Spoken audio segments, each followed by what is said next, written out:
¿qué tal? Mi nombre es Rodrigo Gopar Nieto y el día de hoy hablaremos acerca de los síndromes coronarios agudos, haciendo especial énfasis en el infarto agudo de miocardio con elevación del segmento ST. Primero que nada, comenzaremos definiendo qué es un síndrome coronario agudo. El síndrome coronario agudo es un conjunto de signos y síntomas cuya fisiopatología subyacente es la isquemia miocárdica. En esta situación, la mayor parte de los casos van a estar ocasionados por lesiones ateroscleróticas y dentro de estas enfermedades encontramos al infarto con y al infarto sin elevación junto con la angina inestable. Dentro de la clasificación, lo que debemos tener en cuenta es lo siguiente. Podemos ver en la diapositiva cómo los síndromes coronarios agudos engloban una gran entidad y tal vez el más peligroso y el más conocido es el infarto agudo de miocardio con elevación del segmento ST. ¿A qué nos vamos a referir con esto? Pues va a ser a la elevación del segmento ST en el electrocardiograma, pero que va a estar dada por una oclusión total trombótica. Esto no ocurre en el 100% de los casos, pero sí es una situación que ocurre en la mayoría de ellos. Antes estas entidades se diferenciaban como infarto Q o infarto no Q. Sin embargo, esta clasificación se dejó de usar porque eran términos ya muy tardíos y que explicaban solamente un daño de necrosis a nivel de la pared miocárdica. Como bien lo podemos ver, tal vez la gran diferencia entre el infarto con y el infarto sin es que el vaso epicárdico en el infarto con elevación se ocluye desde un sitio proximal y eso ocasiona que haya falta de irrigación a nivel de todo el espesor de la pared y eso es lo que nos va a dar una elevación del segmento ST, mientras que cuando no se eleva el segmento ST o la lesión es muy distal o hay muchas lesiones o bien hay un flujo colateral que le da cierta irrigación a una parte del miocardio y a la otra la deja con una isquemia que nos va a hacer o que se mantenga igual el electrocardiograma o que se disminuya o se deprima el segmento ST. Dentro de la fisiopatología es importante mencionar que pues todo esto va a ser la consecuencia de la aterosclerosis, es decir, vamos acumulando lípidos en nuestros vasos sanguíneos a lo largo de la vida y en algún momento por estrés, por algún factor de riesgo o simplemente porque la placa estaba muy débil y decide romperse. Esta ruptura o fisura de la placa coronaria lo que va a hacer es que expone la matriz de la placa hacia el torrente sanguíneo y eso va a activar las plaquetas, va a fomentar la síntesis de trombina y por consecuencia a formar trombos.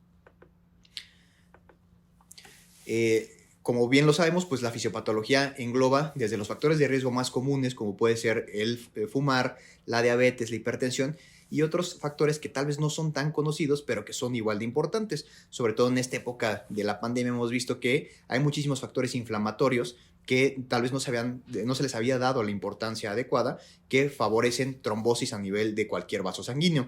¿Qué va a generar la trombosis? Pues va a generar mayor disfunción endotelial, más inflamación, y esto va a desregular la síntesis de óxido nítrico y va a aumentar la síntesis de endotelina, lo que va a generar más vasoconstricción. A final de cuentas, todo este ciclo que se va retroalimentando va a producir más agregación plaquetaria, más producción de fibrina y a que la placa siga creciendo y eso es lo que va a desencadenar en un síndrome coronario agudo. Como lo podemos ver en esta figura, la interacción entre la fisura y la ruptura de la placa va a generar activación y agregación plaquetaria, va a formar el trombo, va a generar disfunción endotelial, vasoespasmo y a final de cuentas remodelación vascular. Y tal vez la gran diferencia entre las placas estables e inestables, que esto no siempre es cierto, pero es una manera muy esquemática de comprenderlo, es que las placas inestables tienen una cubierta fibrosa muy pequeña, lo cual lo hace susceptible a romperse, mientras que las placas estables tienen una cubierta fibrosa un poco más gruesa. Ahora sí, pues vamos a ver cómo es que se define el infarto agudo del miocardio. Aquí quiero ser muy claro con ustedes, no siempre se le ha dado el mismo nombre a la misma enfermedad, ¿y eso por qué ha sido? Porque hemos ido mejorando en cuanto a los métodos diagnósticos que tenemos. Si ven en esta diapositiva, desde 1950 se empezó a generar conciencia acerca de la importancia de los infartos y por eso es que muchas organizaciones internacionales empezaron a colaborar para poder definir a esta enfermedad. La definición más actual que tenemos es la del 2018, la cual se generó por medio de una colaboración de la Sociedad Europea de Cardiología y el Colegio Americano de Cardiología para poder unificar criterios y que todos tuviéramos la misma definición para la misma enfermedad. Derivado de esto, lo que podemos tener es esto que conocemos como la cuarta definición universal, en donde debemos tomar en cuenta tres cosas básicamente: los síntomas, los biomarcadores y el electrocardiograma.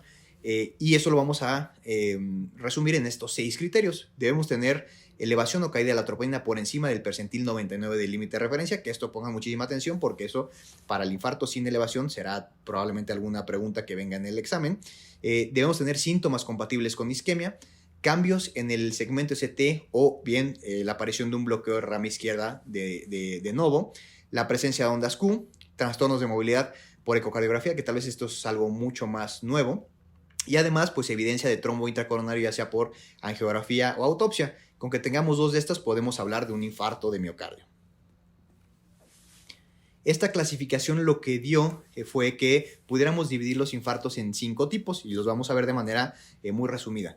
El infarto tipo 1 es aquel ocasionado por aterotrombosis. ¿A qué me refiero con esto? A lo que les platiqué de la fisiopatología hace unos momentos. Es decir, vamos acumulando colesterol, eso forma una placa de ateroma y esa placa en algún momento tiene alguna disrupción, lo cual fomenta que se rompa y que se expongan los contenidos de la matriz extracelular hacia el torrente sanguíneo. Este es el infarto común, el infarto más conocido, pero tenemos otros tipos, como los que vienen a continuación. El infarto tipo 2 es aquel que se define como el desequilibrio entre el aporte y la demanda de oxígeno hacia el miocardio. ¿Y esto cómo va a suceder? Pues cuando tenemos algunos fenómenos fisiopatológicos que alteran esta balanza. Puede ser por un espasmo coronario, por un embolismo, por disección de las arterias coronarias, por taquiarritmias sostenidas a frecuencias cardíacas muy altas, por hipertensión grave, por falla respiratoria, por trastornos del ácido base y por muchas otras situaciones que van a alterar el equilibrio entre la demanda y el aporte de oxígeno. Ahora bien, tenemos el infarto tipo 3. El infarto tipo 3 es aquel que tiene una presentación clínica típica, pero que el paciente lamentablemente falleció antes de que se pudiera obtener una evidencia objetiva por medio de la medición de troponinas o bien de un electrocardiograma. Por otra parte tenemos el infarto tipo 4. El infarto tipo 4 se refiere al que ocurre después de una intervención coronaria percutánea. Aquí básicamente se va a definir con la medición de troponinas, en donde vamos a ver que si se elevan las troponinas más de 5 veces el límite superior después de un procedimiento intervencionista, estaremos llamándolo infarto tipo 4A. En un paciente que ya tuvo un stent hace algún tiempo, pero este se trombosa, se le llamará tipo 4B, y cuando hay restenosis del stent que ocasiona un infarto, se le llamará tipo 4C. Y por último, tenemos el infarto tipo 5. El infarto tipo 5 es aquel que se asocia a una revascularización quirúrgica, es decir, cuando tenemos que hacer una cirugía a corazón abierto en donde se pongan puentes, y aquí el límite, si se fijan, es el doble del que se estableció para el cateterismo cardíaco, es decir, la troponina debe elevarse más de 10 veces el límite superior durante las primeras 48 horas postquirúrgicas. ¿Por qué es esto? Porque obviamente siempre al manipular el miocardio va a haber cierta liberación de troponinas y es normal que se eleven después de una cirugía, pero no a un nivel tan alto como 10 veces superior. Ahora bien, vamos a hablar de la epidemiología del infarto agudo de miocardio. Tal vez uno de los estudios más importantes y que todos los factores de riesgo cardiovascular que conocemos actualmente emanan de esta corte es el estudio de Framingham. El estudio de Framingham es la primera corte internacional, internacionalmente conocida que se empezó a estudiar en Estados Unidos. Y de ahí pues determinaron que existían algunos factores de riesgo que predisponían a las personas a tener infartos. Primero que nada, pues la edad avanzada, el género masculino, el aumento de los LDL, la disminución de HDL, la presencia de diabetes mellitus o de alteraciones de la glucemia, el tabaquismo y el aumento de la tensión arterial.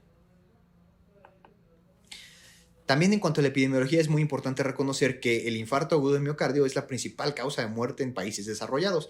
Más o menos se calcula que 300,000 personas mueren antes de llegar a un hospital y que tiene una incidencia de 50 eventos por cada 100,000 personas al año, es decir, tiene una incidencia bastante elevada. Y lamentablemente la mortalidad pues no es tan baja como quisiéramos. Se calcula que más o menos entre el 4 al 12% de los pacientes con un infarto agudo de miocardio llegan a fallecer. Lamentablemente, pues los hombres tenemos también 3 a 4 veces más eventos por debajo de los 60 años. Sin embargo, las mujeres después de los 75 nos igualan e incluso nos superan. Y esto es por el cambio hormonal que sucede después de la menopausia. Algo que también es muy importante y que tal vez sería uno de los mensajes centrales de esta plática para su vida y obviamente pues para cuestiones del examen es que entre más temprano tratemos un infarto, vamos a tener mejores desenlaces. Y es por eso que el tiempo hasta la reperfusión, es decir, hasta el tiempo que tardemos en abrir la arteria coronaria, va a ser el principal determinante de cómo le vaya al paciente.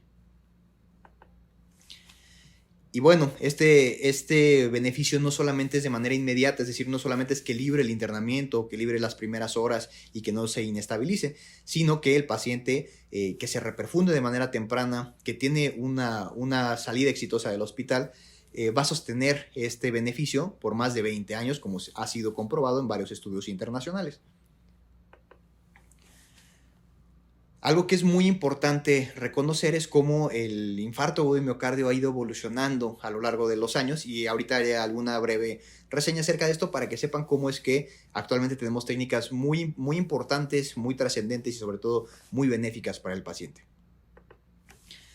Podemos empezar desde más o menos 1929, cuando se realizó el primer cateterismo cardíaco. Esta historia es una historia pues bonita, tal vez una historia de rebeldía, en donde pues este doctor que se llamaba Werner Forsman era un médico cirujano que estaba haciendo una de sus prácticas en un hospital en Alemania, y pues él se le ocurrió ponerse una sonda para catéter urinario en el brazo izquierdo y con eso llegar hasta su corazón. Entonces, si se fijan, esta es la primera foto que se tomó de un cateterismo, en donde se introdujo un catéter urinario a través de la vena cefálica y llegó hasta la subclavia, de ahí bajó por la vena cava superior y llegó hasta pues, las cavidades derechas del corazón. ¿Por qué lo hizo él? Porque se le hizo interesante ver si podía llegar al corazón por medio de un catéter, y este hallazgo quedó ahí solamente, ¿no? Lamentablemente lo corrieron de su clínica, vino después la Segunda Guerra Mundial, más o menos 10 años después de esto, y pues estos hallazgos se quedaron en el olvido hasta que en 1956, tal vez un poco antes de esto, Cournot y Richards retomaron este artículo y dijeron, pues bueno, si podemos llegar al corazón, podemos conocer la anatomía del corazón, podemos valorar los vasos y podemos hacer otras cosas, ¿no? Y eso les ameritó el premio Nobel en 1956, para que vean que pues estos procedimientos incluso han sido meritorios de premios internacionales.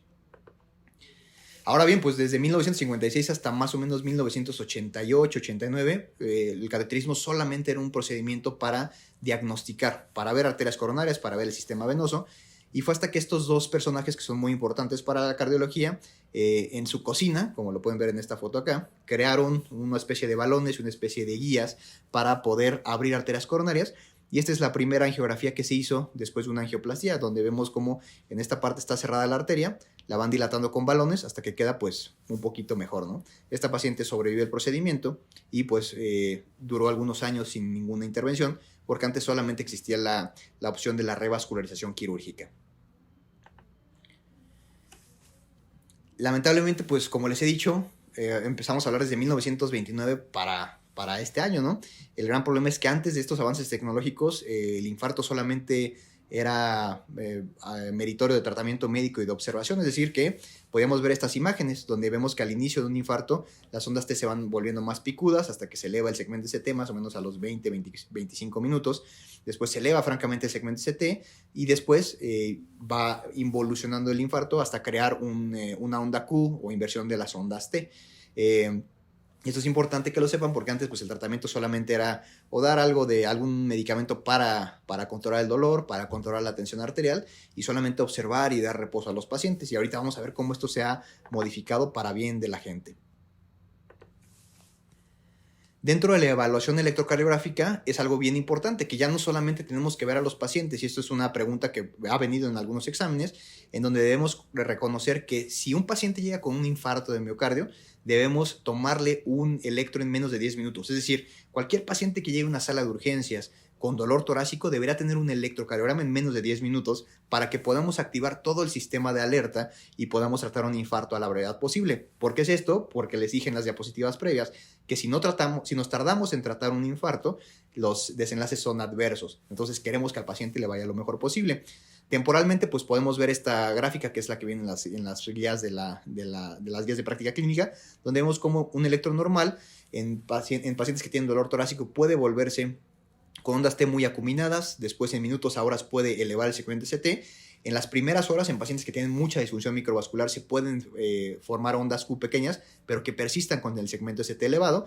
Y en menos de 24 horas ya se va a empezar a invertir la T si es que no le damos tratamiento. A los pacientes que les damos tratamiento, las ondas T tienden a invertirse minutos a horas después del tratamiento, ya sea intervencionista o con fibrinolisis. En días a semanas vemos cómo se va invirtiendo la onda T, se queda una onda Q mucho más grande, y en meses a años pues solamente persistirán con ondas Q.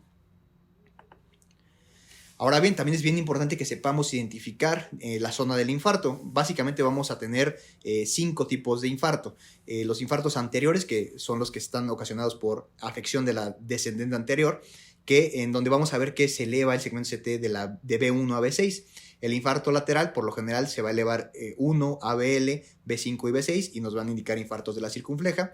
Los infartos inferiores vamos a ver elevación del segmento CT solamente en D2, D3 y ABF, en donde pues en la mayoría de los casos será coronaria derecha, y esto es tal vez el infarto que más vemos en los hospitales de cardiología de referencia nacional. El infarto de ventrículo derecho, en donde vamos a ver elevación del segmento CT en B3R o en B4R, es decir, los chupones que utilizamos para ver la parte izquierda del corazón los vamos a poner del lado derecho, y si vemos que se eleva en B3 o B4, diagnosticaremos un infarto del ventrículo derecho. Y por último, el infarto que se le puede conocer como posterior, como dorsal o como inferobasal, en donde notaremos elevación de B7, B8 o B9. Ahora bien, pues es muy importante que reconozcamos que el tratamiento inicial del infarto de miocardio debe ser de manera inmediata. No podemos iniciar tratamiento si no conocemos la enfermedad o si no la hemos diagnosticado. Y es por eso que es de vital importancia el realizar un electrocardiograma a la brevedad posible, y ya con eso, ya teniendo la evidencia, si vemos que está elevado el segmento CT, tenemos que iniciar tratamiento. Y ese tratamiento va a consistir en estos 4 pilares. Los 4 pilares son la aspirina masticable en 300 miligramos, seguido de un segundo antiagregante, que puede ser clopidogrel, que es el más utilizado en México. Ahorita vamos a ver una diferencia de las dosis, porque eso es lo que tal vez cambia dependiendo de la estrategia que vayamos a utilizar. Hay antiagregantes mucho más novedosos, como es el prasugrel o el ticagrelor, pero estos solamente están aprobados para su uso cuando tenemos una sala de hemodinámica disponible y que el paciente vaya a pasar a la misma. La anticoagulación la podemos realizar con heparina no fraccionada o con enoxaparina, y pues también hay que dar un medicamento que sería parte como antiinflamatorio y parte como para modular toda esta respuesta trombótica, que será la atorvastatina en dosis de carga de 80 miligramos o bien rosuvastatina 40 miligramos.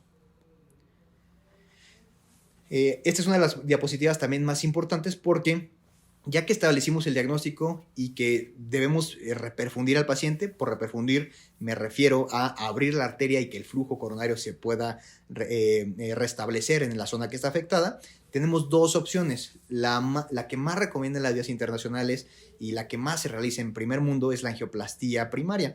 Tiene grandes ventajas, es decir, tiene menor grado de isquemia, menor grado de reinfarto y no sabemos si menor mortalidad. Lamentablemente en países como el nuestro y en casi toda América Latina hay poca accesibilidad a esta, porque no hay tantas salas disponibles en el sector público. Para correr una sala de hemodinámica requerimos que haya gente las 24 horas las 24 horas del día, durante todos los días de la semana y durante todos los días del año, y también requiere de un muy buen sistema de referencia prehospitalario e intrahospitalario. Entonces esta es la opción que más se recomienda en las guías, pero tal vez no es la mejor para nosotros. Existe otra alternativa, que es la fibrinolisis, en donde pues podemos administrar un medicamento, que ahorita veremos los medicamentos y las dosis. Esta puede estar mucho más ampliamente disponible, tardamos menos en administrarla y no sabemos si tiene menor mortalidad que la angioplastía. Lamentablemente pues también tiene algunas adversidades, como lo es el riesgo de sangrado, el riesgo de reisquemia, de reinfarto, y que lamentablemente hasta el 30 o 35% de los casos puede llegar a fallar. Entonces estas son las 2 estrategias disponibles, y ahorita veremos algo que es muy interesante, que es la combinación de ambas. Por la combinación de ambas me refiero a esto que se le llama estrategia fármaco-invasiva, es decir, la fibrinolisis podemos aplicarla de manera muy temprana para abrir la arteria lo más rápido posible y salvar más miocardio, y ya con un poquito más de tiempo hacer una angiografía, ya no con tanta urgencia, sino en las primeras 24 horas de que el paciente fue fibrinolizado, y esto nos va a garantizar el flujo, porque el trombolítico no cura la placa, solamente deshace el coágulo, y después nos permitirá conocer la anatomía coronaria. Y ahora bien, pues, ¿cómo vamos a decidir cuál hacer, cuál de las dos? Esto es un algoritmo que viene en las guías de la Sociedad Europea de Cardiología del 2017 de infarto con elevación del segmento CT. Y aquí les pongo en este cuadrito rojo los tips que más les pueden servir para el examen. Un punto vital es que el paciente tiene dolor torácico y va a acudir a algún servicio. A cualquier servicio que llegue, nuestra obligación es tomarle un electrocardiograma en menos de 10 minutos. Ese es un punto clave y que se ha preguntado en algunos exámenes. Después de esto, nosotros tenemos que ver dónde estamos ubicados, es decir, ¿podré yo referir al paciente a una sala de hemodinámica en menos de 2 horas? Y por eso es que el tiempo máximo de traslado permitido serían 120 minutos. Si puedo hacerlo, si el paciente va a llegar antes de esos 120 minutos, la estrategia indicada será la angioplastia primaria.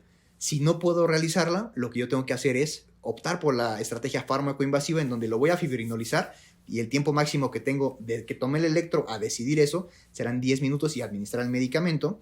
Y si no, pues vamos a la angioplastia primaria y lo tenemos que pasar a sala en menos de 60 minutos.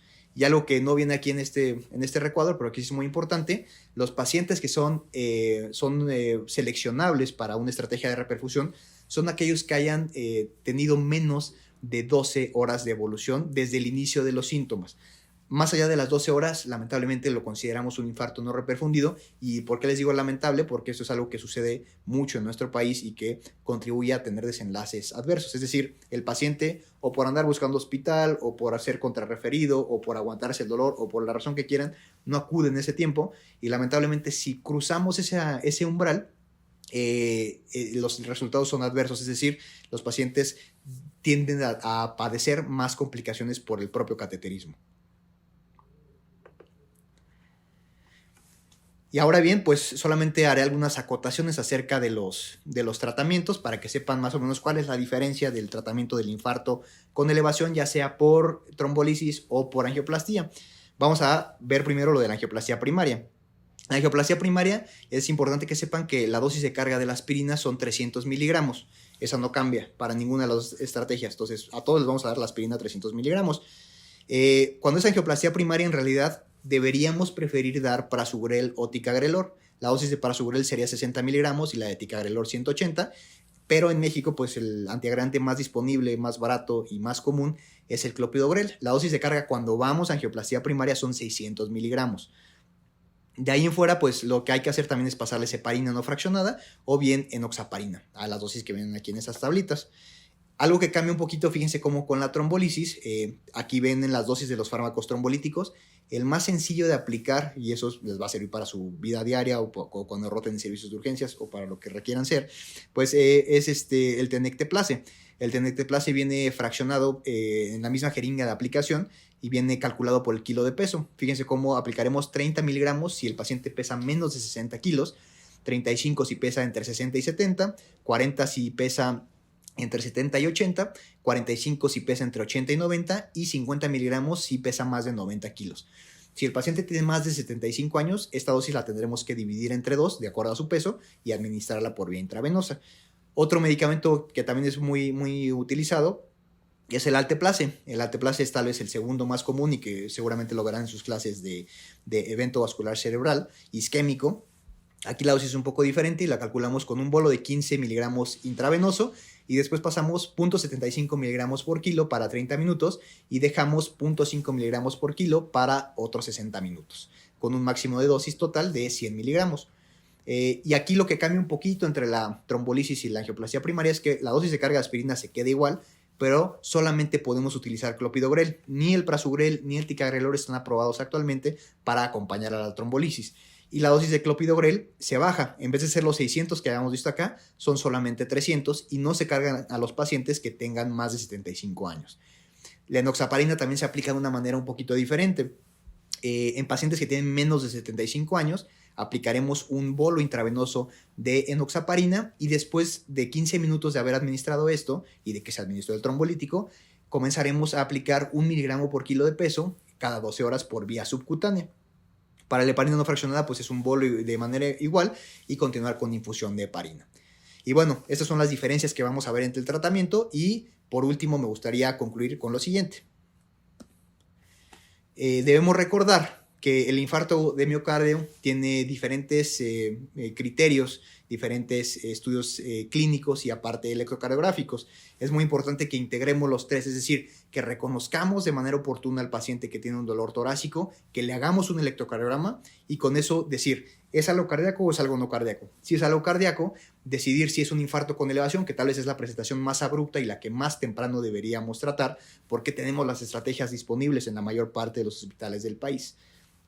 Lamentablemente el infarto tiene una mortalidad elevada y un mal pronóstico a largo plazo si no tenemos la estrategia adecuada de reperfusión. Es decir, estos pacientes que les platiqué que andan buscando de un hospital a otro y que están dando vueltas, les va peor solamente por la propia burocracia del sistema.